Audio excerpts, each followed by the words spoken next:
Have you ever wondered what doulas really do? Well, it turns out they do a lot, and not just for moms, but for dads too. In today's episode, I am chatting with my real life doula friend Emily about how doulas support moms through various birth scenarios, the most important ways to prepare for labor, and how trusting the Lord can transform your birth experience no matter the outcome. I hope this conversation brings you encouragement and practical insights, and let's get into it. Do you believe that Jesus belongs in the center of every part of your life, including labor? Does a natural or low intervention birth appeal to you, but you feel overwhelmed on how to prepare for one? Are you so ready to feel confident, at peace, and even excited as you partner with the Lord to bring new life into this world? Because if so, you are in the right place, friend. Welcome to the Faithful Labor Podcast. I'm your host, Audrey Stinson, Bible-believing Christian, childbirth educator, wife, and mama to 4, 2 born via C-section and 2 delivered at home. After going through 2 challenging deliveries where I outsourced my birth decisions and left my faith out of the process, the Lord graciously led me to experience 2 redemptive home births. Now, they are redemptive not because they happened at home, but because through prayer, study, and wise guidance, I learned to trust God's design for birth and believe wholeheartedly that He was with me, for me, and faithful through it all. In this podcast, you'll gain a deeper understanding of physiological birth, hear inspiring stories from fellow Christian moms and experts, discover holistic tips for pregnancy and postpartum, and above all, find biblical encouragement to help you keep Christ at the center of your birth preparation. So grab your water bottle, settle in, and let's get your heart and mind prepared for the faith-deepening experience of laboring with God and for His glory. Well, hey everybody, I am thrilled to be sharing this conversation with you guys today. This conversation was just really fun to have in general. I loved getting to talk to a sweet friend about all things birth. But aside from that, this conversation is going to be extremely helpful for, number one, anybody who is on the fence about hiring a doula, whether it's because you just don't really know what they do or what they are, or maybe you have a better understanding of what they do and what they are, but you just don't practically understand how that would look for them to come alongside you in your labor and your pregnancy and your postpartum to support you. This conversation is going to give you a really good picture of all those things. But number 2, this is a wonderful conversation to share or listen to with your husband. If they just don't really understand why you want to hire some lady to join you and having this baby when you have them. Why would you need another person, right? Well, listening to this conversation with Emily is going to give you and your husband a really clear idea of where a doula would fit into the process of bringing your baby into this world and how a doula's role is never, ever, ever to replace your spouse. That is primary. They are always going to be number 1. And what we discuss in this interview will further reiterate that truth. Now, before we get into that conversation, let me tell you about my friend Emily. She is a wife, mom, and dedicated birth doula. Married to her husband for 10 years, she is the proud mother of 2 daughters. Her journey into doula work began after the birth of her second child, when the Lord placed a passion on her heart to support mothers through labor, delivery, and postpartum. Over the past 3.5 years, Emily has poured herself into this calling, supporting more than 60 births.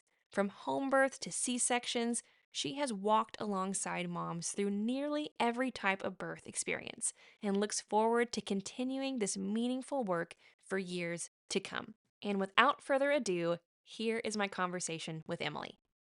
Well, hey, friend. Thank you for joining me and making yourself available. Could you go ahead and, just for those who didn't take time to listen to the intro, tell us who you are and what you do? Yes, thanks so much for having me. I'm so excited. This has been a long time coming, I feel like, so I'm It super really pumped. is. It really has. I'm Emily and I am a birth doula. I own Wildflower Doula Co out of Lubbock, Texas, and I've been a doula for almost 3.5 years. So in it for a little bit now. I have a degree from Texas Tech that I'm proud of, but have never really used. Uh, Recco. I Great. always add that in when I'm talking to people. I'm like, I have a degree, but never really used it. Oh, that's okay. But it's okay. Recom Tech. And I'm married to my husband. We've been married for 10 years now, 10 and a half years. And we have two girls that are 8 and 4. And we're just living it out here in the desert. Oh, I love that. Your girls have grown. It's been so long since I've seen them, and I can't believe it's already been 10 years. Did you say 11 years or 10?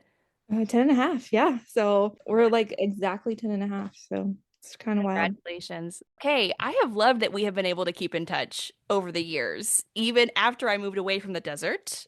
No, you're welcome to come back anytime. No, we do talk about how we was with Lubbock, though. It was so good. It was so easy to get everywhere.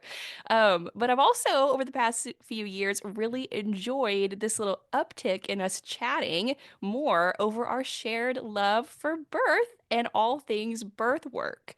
So before we get into our actual discussion of some questions that I'm going to have for you, I would love if we could do some scenarios, some like role play doula client type thing. Yeah. Yeah, absolutely. Let's do it. Yes. Okay. So here are a few scenarios for you. We'll do this one first. And this is actually one I have received questions about pretty often since I became a proponent for hiring a doula after my first home birth. So Hmm. let's pretend I'm a mom planning for an unmedicated labor at a birth center, and I've got a super involved, rock star, mega loving husband who wants to be my main support. And I hear through the grapevine, though, that doulas are so awesome. And if I want to have an unmedicated birth, I should really consider hiring one. So I call you and we have a consult. My Hmm. husband is a little skeptical and he thinks he's going to Yeah. do a good enough job in helping me through birth. But Hmm. I think I need him to have some support to help me since he's never been a birth partner to me before. So, in that initial consult, how would you educate me and my husband about what your role as the doula is versus his role? And how would you help us understand that you're not going to just swoop in and take over his role as the dad? Yeah, absolutely. So this is a question I actually get a lot too. And we talk a lot about this, especially in my initial consult a lot of the time. So dad is always the number one support, whether I'm in the room or not. Dad is the number one. Now, even if he is sitting in the chair over in the corner, he is still number one. And here's why. He knows you better than anyone else in that room. So he's always going to know if you don't like something or you're mad at somebody in the room, like he's going to know first, just because he knows your mannerisms, your personality, those kinds of things. So he's your number one support, advocate, all of those things. My job is to help guide him and help guide mom through labor, birth, all of it, which encompasses a lot of different things, right? So in my prenatals, and sometimes dad doesn't always come to my prenatals. I always give the option, like if dad's not working or whatever, he wants to come, that'd be great. If he can't come, doesn't want to, that's fine. A lot of times dads are at work during the day or, they're out providing, doing their job. So, what I try to do if they are there is always teach them some of the things that I do very consistently. Hip squeezes, counter pressure. Those are two really easy things that I love to have dad muscle for because I get tired after a few minutes of doing that. Yeah, it's tough. So I lead him in teaching him how to do that. And sometimes we practice that. And that seems to be very helpful in him knowing, okay, I could try these things to help through pain or discomfort, things like that. So dad's always number one. And I make sure that they know that going into this, that I'm not ever going to take over dad's place. Yes, absolutely. All of that copy paste because I have that pushback very often where moms are concerned that if they do end up hiring a doula that somehow dad won't have as active as a role, but when in reality, a good doula is actually going to be a support and help person to the dad so that Mm-hmm. dad is empowered then in his role. It's Right. not about taking over his role. It's about making sure that he's empowered to be that person that the mom really needs him to be through the Right. education and support that doulas are able to give him. And I Yeah. love that. I love that you cover that right off the bat. in your consults. Yes. Well, and another thing that we really don't talk about enough, and I try to remind my families of when I'm talking to them, and whether it's consult or prenatal visit or whatever, is that moms, they read the books, they listen to the podcast, they watch the videos, they go to the birth classes. And sometimes dad's like, you do that and you let me know what I need to do. And that's all good and great. But when you get into the weeds of labor, and if it's not going the right way or your way or whatever, dad has no clue. And it's not because he's not a smart guy. I'm not dogging on dad. It's because they didn't do the prep like mom did. And sometimes mom cannot vocalize in the moment what she needs. And if dad is not prepared and not doing the same education as mom, whether this is unmedicated, medicated, C section, like it doesn't matter what kind of birth you end up having, the education needs to be there for both people. That is such an important part of it. And I haven't ever articulated it and broken it down like that, but you're exactly right. You can have the most supportive and loving and ready to get in there and get involved Yeah. dad. Yeah. But if they don't have that education to even know what to do with all that desire to support energy, it's Mm-hmm. not going to be able to be directed naturally to where it needs to go because they don't have the education behind it. They just have Right. all this hype and passion to help their wife, but Yeah. they don't know what to do with it. So having a doula is like having a guide, like a Sherpa of birth. Like follow Yes. as I help guide you to what your wife needs. And of course, like you already said, dad is going to know her better than anybody. And Mhm. so he's already going to have that knowledge of like that deeper knowledge of who she is and what she desires. But at the same time, having someone like you, a doula, to come alongside, he can then take that already present desire to be that support mixed with knowing his wife, mixed with all the education and the tools and the resources that you can provide to really just make it this trifecta. And you take it from like, yeah, he might have been a good support, but now he's going to be an excellent support because he's going to have your education and your training to guide him in the right direction. So Yeah. that's awesome. I love that. Okay, so my next scenario for you is let's pretend I'm a mom who is planning on getting the epidural ASAP, just Sure. right off the bat. First contraction, we're getting that sucker. Is there any kind of prep work you would recommend I do before labor since I'm not planning on really having to deal with contractions that much anyway? Sure. Or do I even need a doula if I'm going to have a medicated birth? Yes. Okay. This is great. I love this question. I'm so excited. Yeah. So I feel like I need to give some background on this. So I'm a mom that went into my first labor pretty unprepared. I'll say that. Hospital birth, was not planning on an epidural, wanted to be as natural as possible, etc. And then got there and plans changed, epidural. Second baby, I was like, oh, my water broke. Sign me up for that epidural, get him in here as soon as possible. So, and that was pre my life as a doula. So things would be different now if we were to carry on Yeah. growing our family. Um, and then I laugh at that saying that because easy for me to say because we're done having children. So it's kind of just take my word for it. I promise it would be different. We So that being said, when I go in with a client, I always tell them if they're kind of on the fence about the epidural, let's say, I'm like, I don't care what you do. I can support either way, but let's talk about that prepping, even though you're going to have the epidural. So let's say your water breaks at home, middle of the day, and you go up to the hospital. And this could vary from place to place, state to state, town to town. So it's not 100%. But typically, what you see is you go in and you say, hey, my water broke. And they're like, great, go to triage. It's not like, oh, my water broke, go to a room. Usually, they'll put you in triage. They'll make sure your water is broken. They test for that. They watch your baby for a little bit. They put you on monitors and then they get you a room. It could be hours before you actually get in a room to where you can have an epidural. In that case, you want to plan for at least doing some of your labor without pain relief. And it typically won't be your hard and fast labor.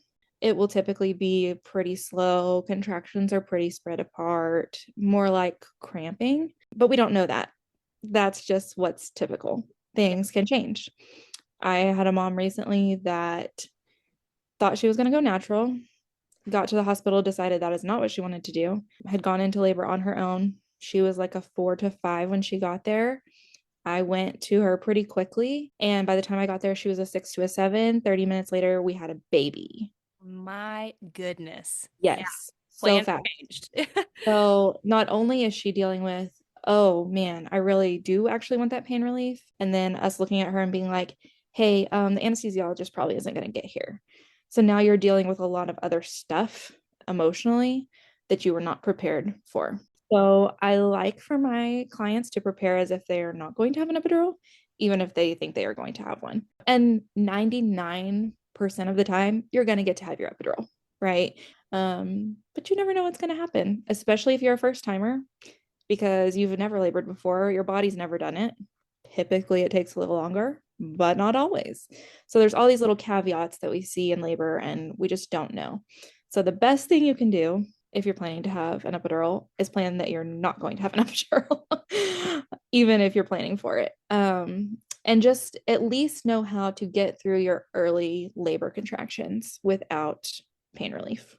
Yeah, that's so key. I think, just like you said, it is pivotal to have that knowledge of what to do if you have to labor unmedicated. Because Mm-hmm. I think the worst position that someone can find themselves in who has chosen to have an epidural is then to not be able to attain that epidural and Mm-hmm.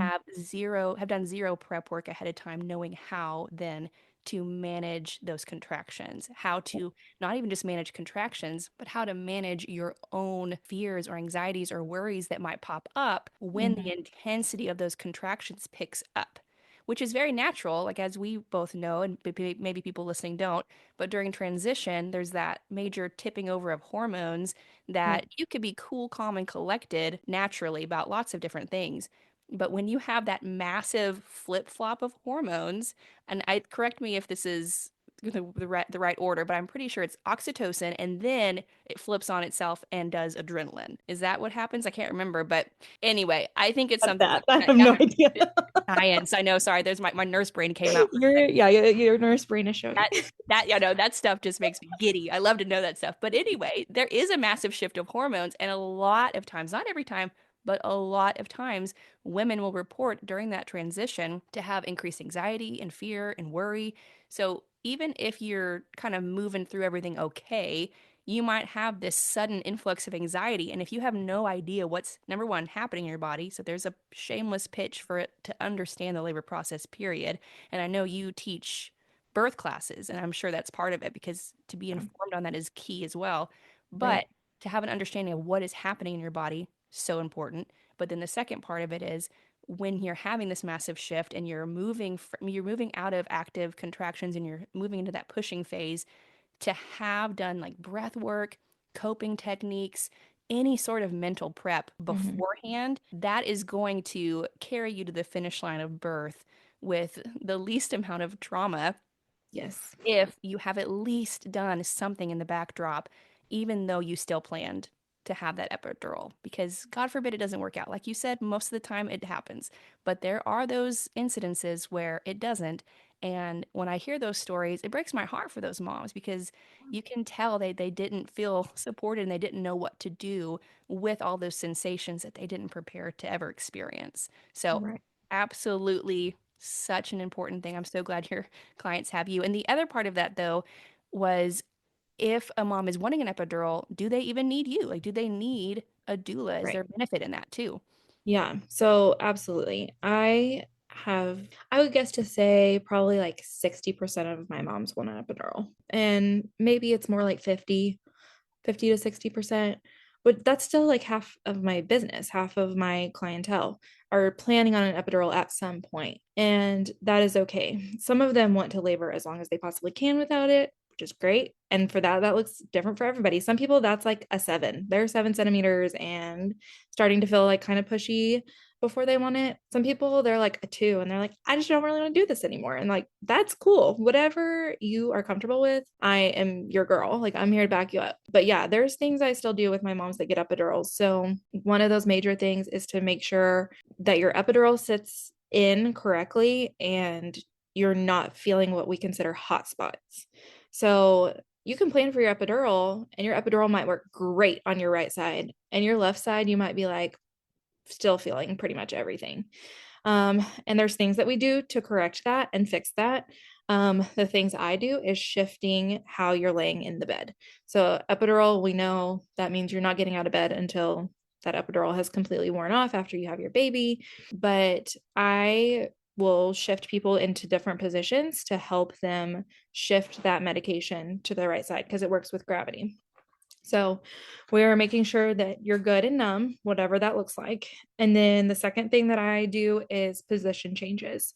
So it's so important that we're not just laying flat on our back in the bed or even sitting up like a recliner in the bed because your baby, it's not a straight shot out of your pelvis. And I feel like that's what so many people think in their head, or they don't really think about what their baby has to do to get out, which, just to keep it like simple, it's lots of twists and turns and movements and up and down and around through your pelvis. Your pelvis is not a straight shot.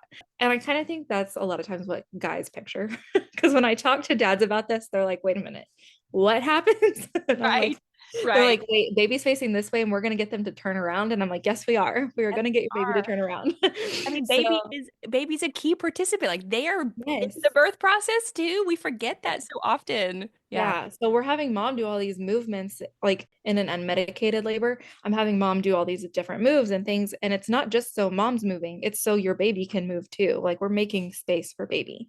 With the epidural, it's the same thing. We still have to make space for baby. Baby can't move as well or as quickly or as efficiently if we're just laying there and not doing anything. Do I think rest is important for mom, especially if she's been laboring for hours and hours and hours? Yes. Do I think the epidural can give that? Yes. But does that mean that we're not resting smart and still kind of doing some kind of position change? Absolutely not. Like we need to be doing position changes. Typically, my go-to for that for an epidural would be to use a peanut ball. And everybody's like, what is a peanut ball? A peanut ball is a yoga ball that is shaped like a peanut. It's exactly what it sounds like. um, so it's just a tool that we use to help get your pelvis open where we need it to be for your baby. And crazy as it sounds, you're like, how do they move if they can't have an epidural? Like, we help you move. Me, the nurse, we work together. That's part of my job too, is like helping you advocate with nurses and doctors and things like that. So they kind of know the plan going in. We make a big birth plan, and part of it might be like, we're planning for an epidural, we want position changes. And I talked to the nurse about that going into it. And they're always very open, at least around here, to doing those things and helping with that. And epidurals doesn't mean that I'm not helpful or can't do anything because you're numb. Like there still can be pain, there can still be discomfort, there's still a lot of pressure. Hopefully your epidural isn't so strong that you don't feel pressure with that. I like the pressure because it helps you be able to push better when we're talking about, okay, you're numb now, so like, are you feeling any pain? No. Great. Okay, are you feeling any pressure? Well, kind of. Like, okay, that tells me that your baby's moving down and we're making progress and things are changing. When that pressure starts to not go away, like those are things I like to know, because then that can kind of tell me without me even having to touch you or look at you or anything what things are changing. And so, yeah, there's still things that we do. I make sure you're resting, make sure your position is changing, those kinds of things, you're still comfortable. And then, of course, postpartum, you have a baby, then we do things afterwards as well. So, Yeah, man, that would have been so helpful to me in my first labor to understand that if you have a hot spot, that's not just your lot. Like it's not just, well, too bad. Because I yeah, definitely thought that when I yeah, had me too. mine.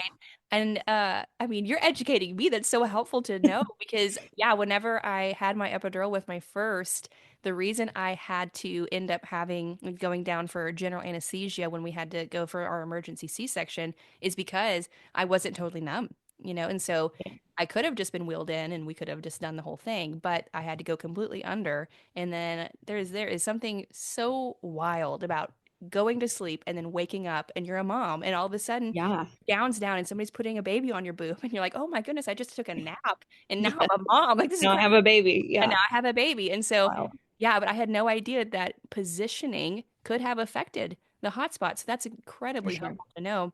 Yeah. If you guys that are listening that are planning on having that epidural and you end up having a hotspot, know that that isn't just Ask test of for position changes, advocate for yourself, and ask for position yes. changes. Ask for position changes. So something you said when you were talking about that too, that I kind of want to, I had a question about later. We'll just go ahead and get into it.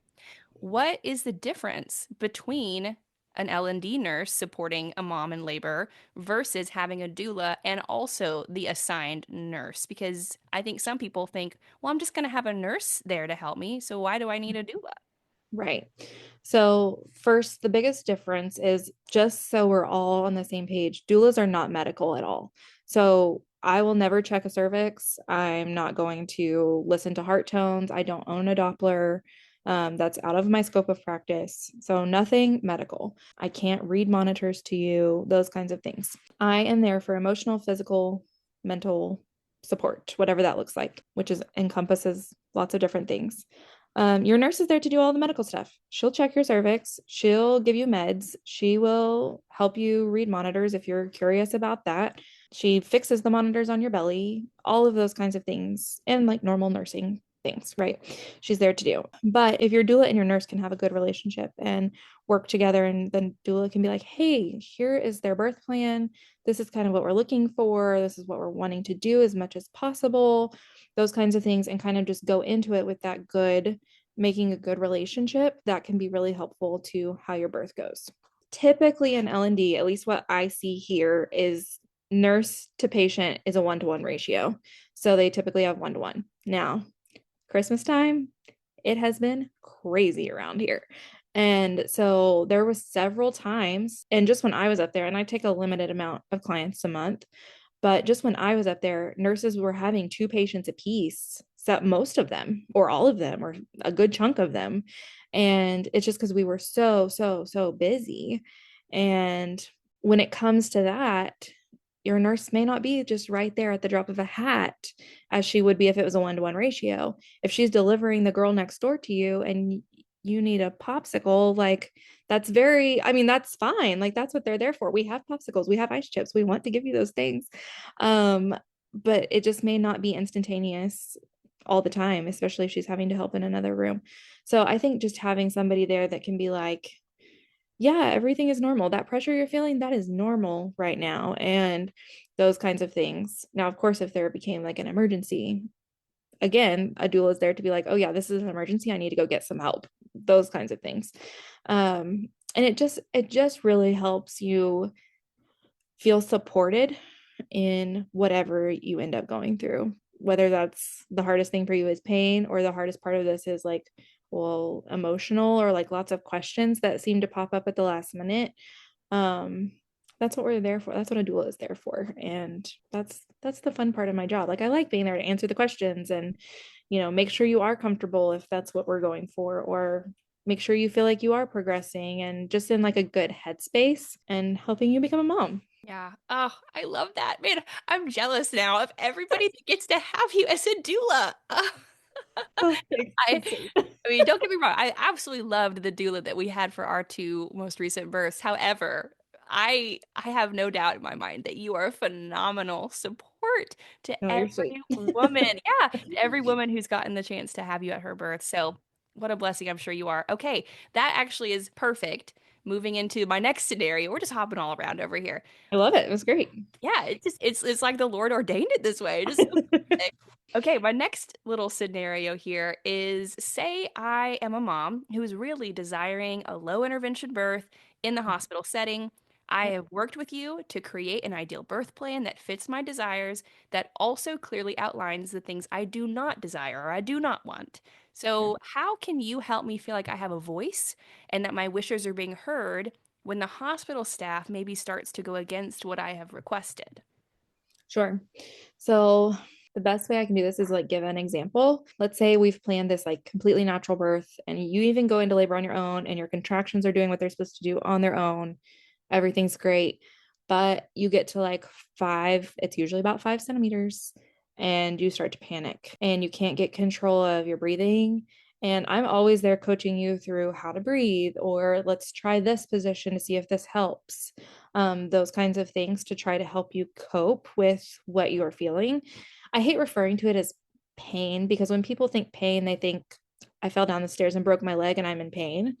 Right. And this is a different kind of pain to help you with the discomfort. We're trying different things, but maybe you can't catch your breath. And the nurse comes in and she's like, you've been at a 5 for 4 hours. Like, I really think the epidural would help you push through this. It's okay to be like, nope, I'm going to do it on my own. Like, nope, I'm not ready for that.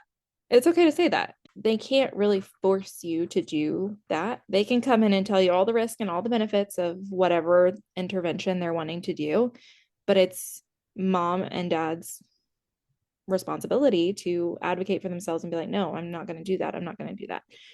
And that is fine. They have to respect that as long as that's what you're wanting. And I say all that, but I also am going to say on top of that, sometimes an epidural, or put your intervention here, I don't know, fill in the blank, is necessary to progress.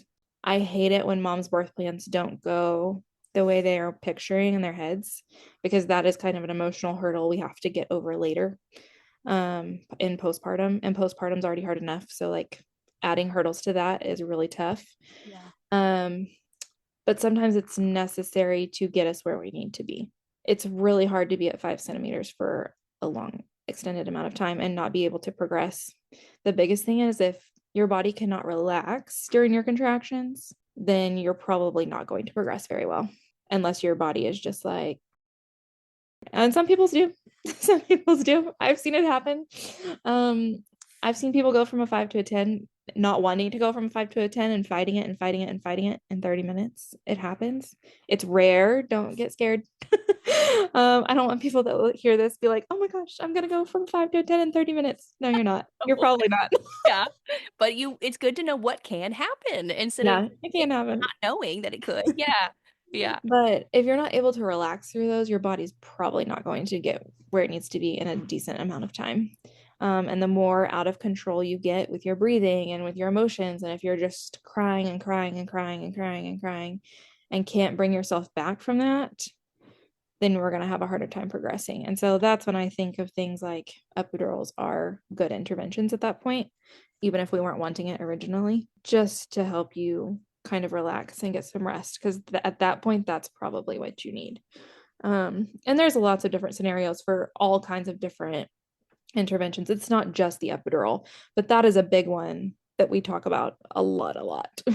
Yeah, I feel like that often ends up being the most common one. Like you said, there are others, but I think that one typically is the most common one that doesn't go as maybe planned for those mamas that have a desire for an unmedicated birth. Mhm. So that actually that tackled one of the other questions I had of, is there a time that you have seen in working with your clients where somebody who desired to have an unmedicated birth, really the best thing for them ended up being an epidural? And you just covered that Yeah, beautifully. So absolutely. Yeah. that's good to hear, I think, for a lot of moms who may be, like you said, dealing with all the emotional turmoil and what your body Yeah. just went through postpartum, or maybe looking back on their births and they're feeling some semblance of guilt for not being able to birth how they desired or hoped that they would. Mhm. And that leads me to my next question. When you're having these postpartum appointments with your Mhm. clients, Yeah. what kind of support are you giving them there? Like what do those look like? Are you listening to them retell their birth stories? Are you filling in the gaps? Like what is that?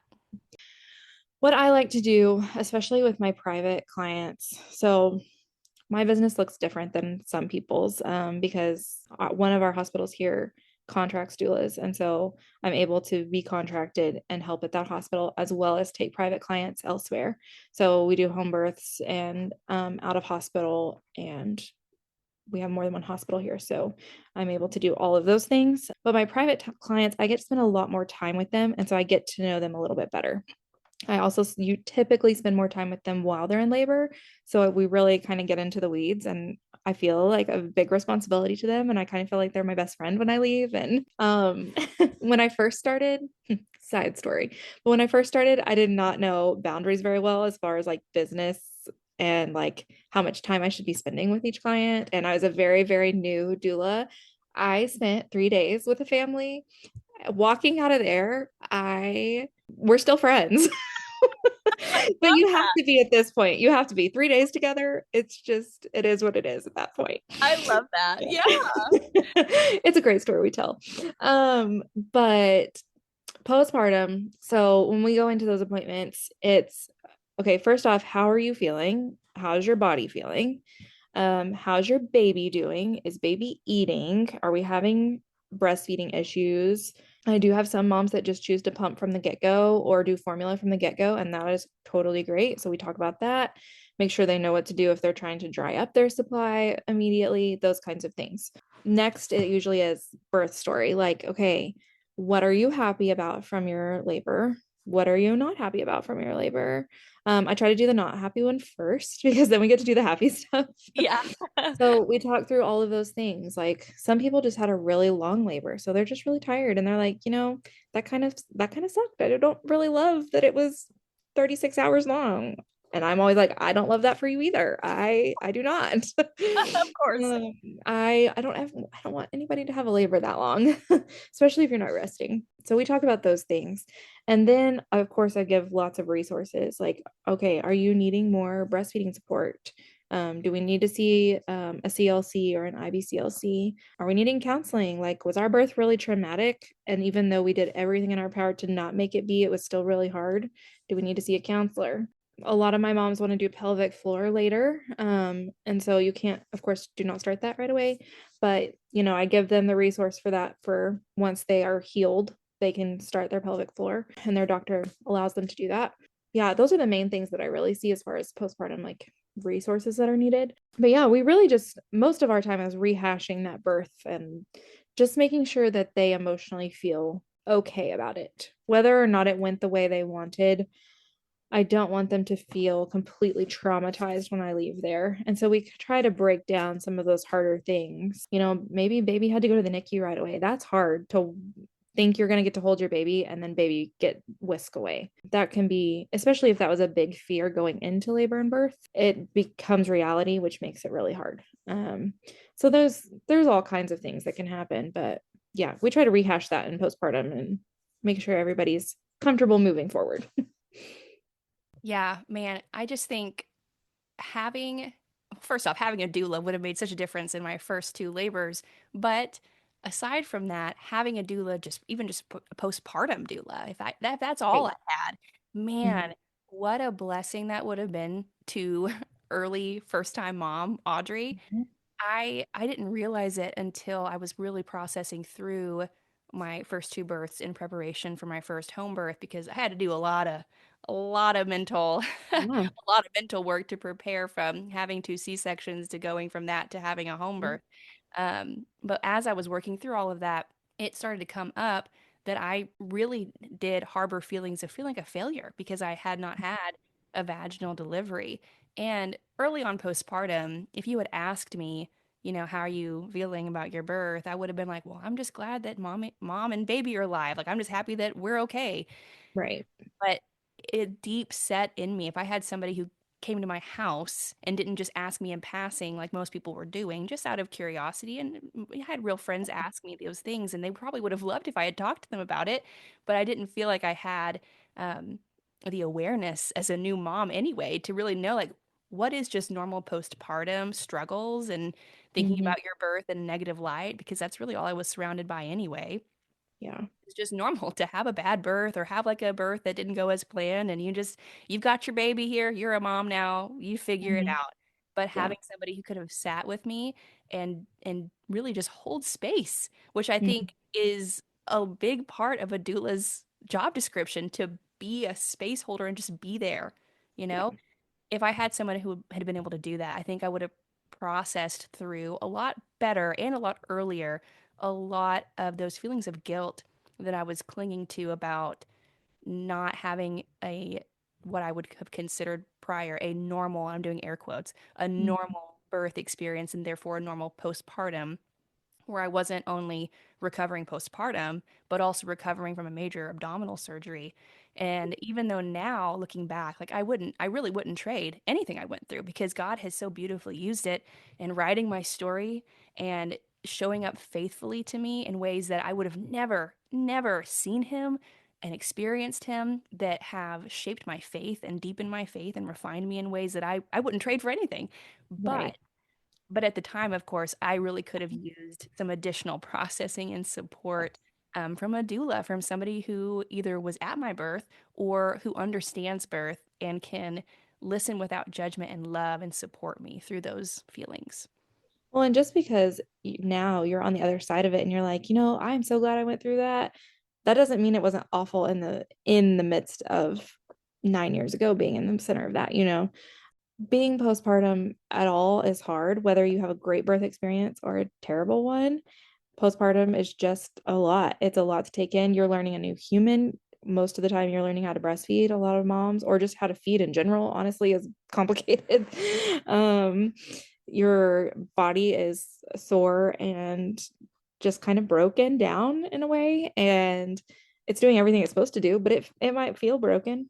And there's hormone shifts and all of the things can be hard, even if everything went perfectly. So to have, I'm going to call it a traumatic experience in birth, yeah, having somebody to come in and be like, all of your feelings are valid about this. You can love your baby and hate your birth. You can love yourself and hate your birth. You can love your doctor and hate your birth, or vice versa. Like, there's just lots of things and a lot to talk about a lot of the time. So yeah, having a doula, a postpartum doulas are awesome. Um, we have some great ones here locally that are awesome. But I mean, yeah, postpartum is something we don't talk enough about, and we don't work enough to prepare for that part of it. We prepare for labor and birth and having a baby, but we don't always prepare for postpartum. Absolutely spot on.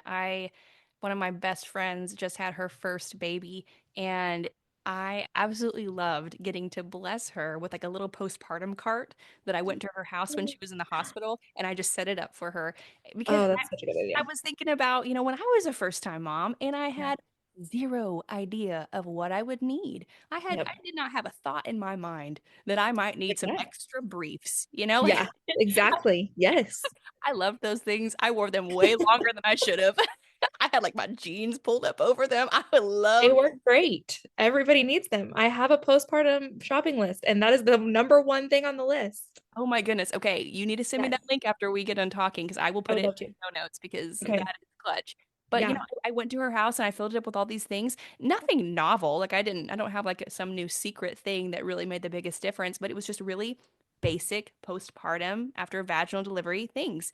And Hmm. she sent me a text yesterday and she said that has been the most meaningful gift I have gotten in this whole process Yep. because she hadn't thought about any of those things. And most Right. people, not out of lack of love for her and a desire to support her, most Yeah. people hadn't either. I mean, you bring meals, you snuggle the baby, You you say bring stuff for baby. bring Yeah. stuff for the baby, all that kind of stuff. And those are lovely and good things if that's what the mom wants.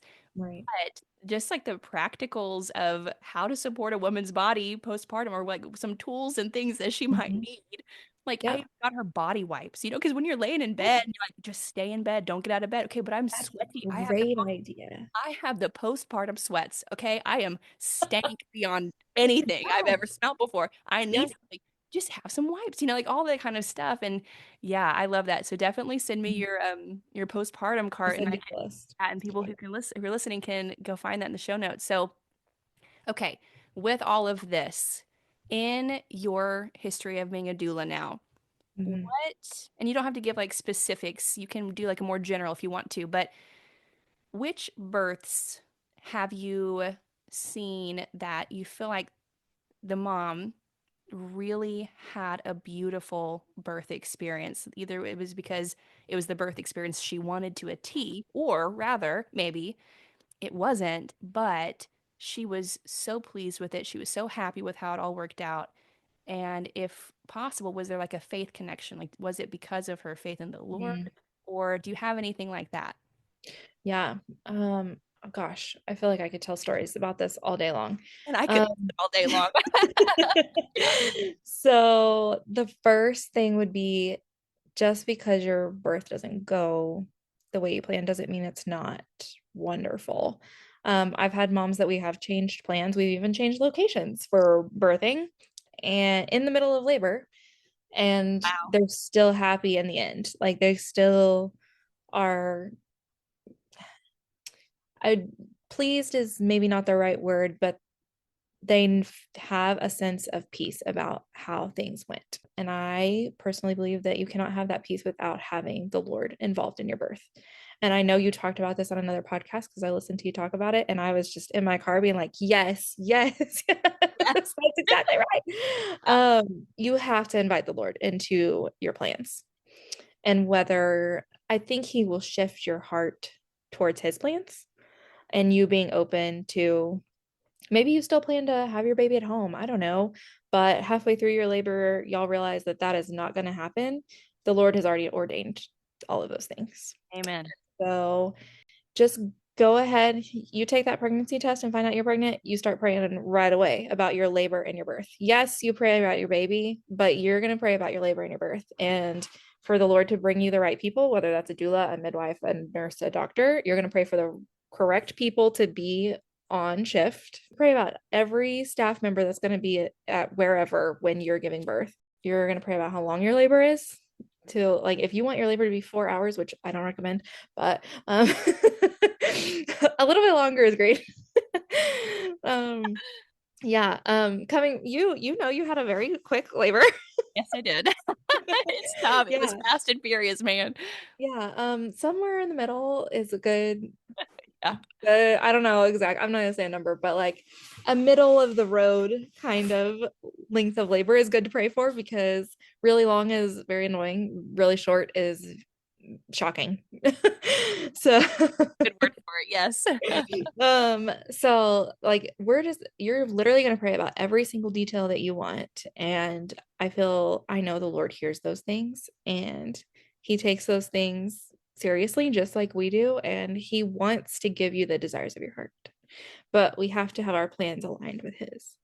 And so all of these things really will help you have a great birth. And yes, I have seen people, gosh, I have so many good stories. I love that. Yeah. um, I have a friend that literally was not planning a home birth and ended up having a home birth. She was a friend and a client of mine, and it was not the plan, but it happened and it happened quickly and it was beautiful and wonderful. And I mean, yeah, maybe there was a little bit of like shock and well, definitely shock. I was shocked. There was a lot of shock happening. But she had such a peace about it. Like baby was here, baby was fine. And I was like, "Are you okay?" And she's like, "Yeah, I'm great. I'm good. I'm good." And I know it's because she prayed about her labor and her birth. I know it's because the Lord was over that whole situation and she knew the Lord was all over that situation. So yeah, it's important and it so often we don't think about it. And I don't think I even thought about it when I was having my babies 8 and 4 years ago. Like, I really don't.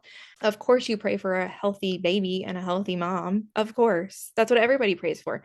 And so many times in my consult, I'm like, what are you wanting for your labor and your birth? And that's what they tell me because that's what we all want, right?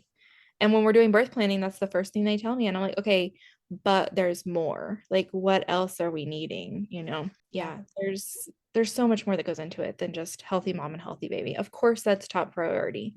But what about these other details? Absolutely. Oh, all of that. I'm just snapping over here in the background. Y'all can't see me, but I'm over here nodding my head and snapping over here.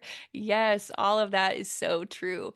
And I mean, it really just comes back down to, do we believe that God is the God that he tells us he is of the Right. Bible? Do we believe Mhm. scripture itself? Do we believe in his character, his unchanging, perfect, loving, caring, steadfast, faithful character? And if Mhm. we do, and we fix our eyes on him, no matter what the situation going on around us, whether it's in our birth or prenatal or postnatal, if we have our eyes fixed on him, no matter what goes on, we can trust him with the outcome of our birth experience. And in the midst of it, either by having it memorized and burned to our brains and continually repositioning ourselves to keep our mind stayed on him, or having our doula or having our husband read scripture over us to remind us of these truths, we can have a peace that passes understanding no Right. matter what. That is always accessible to us. And Mhm. what a gift that is. And above all, I want Christian women to see that and recognize that, because we have the peace of the Lord that he promises us. And when we exercise access to that, when that 24/7 access we already have, people look at us when we talk about our birth stories, how we're feeling about our birth, how we're looking forward to our birth, or maybe in the midst, like if you're at the hospital or you're talking to your doula and you're talking about how you're feeling in that moment during your birth, it sparks a question to an outside world who lacks that perfect peace. How can Mhm. they look back on that really traumatic experience and still have peace about it and still have, I trust the Lord. It's not how I wanted it to go. God is still good. How Mhm. can she be at 8 centimeters or whatever it is in the process of birth or in this potential really anxiety inducing situation and still be praying and still be having this peace that passes understanding, even in the midst of something that doesn't seem peaceful at all? And Right. and that screams to a dying world, a hopeless world, we have hope. We have a hope, and that is catching, and that is Jesus. And that is an opportunity to share the gospel, even in labor, which I Yeah. think is how cool that he allows us to have that, that he allows us to literally co-create new life with him. He didn't Mhm. have to do that, but he chose to use us as vessels for that. And that is just, I'll never get over it. It's so beautiful. I know you feel the same way. And Yeah. we have I talked so. mean, there's so many things that especially my first delivery, I would have done differently. And this is one of the big things because I feel like when things didn't go my way and I was felt very unsupported, by no means by my husband, because he had no clue. He didn't know like what was going on. Um, but laying there just thinking like the Lord has forgotten about me. Like he has left me here. And why would he do this? And why does he make it so painful? And why can't anybody be supportive of my birth plan? And why do I have this nurse that acts like she hates me? And like, I don't understand. I mean, I'll never forget the ugly things she said to me before I was even in labor that day. And it's just, am I saying like if I had prayed about it, maybe I would have gotten a different nurse? I don't know. Maybe, maybe not. But maybe my outlook would have been different. Yeah, Maybe my heart and mind would have been more aligned with things of the word and not of the world. I don't know. And so, yeah, I mean, I just think it goes back to you will have such an overwhelming, perfect peace that people that don't know the Lord don't have. And whether that's labor or not, like it's so important to invite him into all of these little crevices of our life. absolutely. And maybe it's odd to say, but birth is a huge crevice. Yeah, it is. It Birth is is a massive. valley. It is the Grand Canyon. I don't care what it's a big one. It's a big if one. if we can invite the Lord into all the little tiny details of our lives, how much more do we absolutely need him in the most mass one of the most massive life. Yeah, it's life changing. It's life altering. It makes you go from, if it's your first baby, you go from you and your husband to you now have a human that desires you all the time All the and time. you have to take care of all the time. And it's your job to raise them. So it is a huge crevice. It's a huge deal. And I want anybody who's listening to this conversation today, I hope and I pray for those listening that you are taking away from all of this, not just the phenomenal bits of information that Emily has shared about having a doula support person, or just she's just been such a wonderful resource of birth information in general.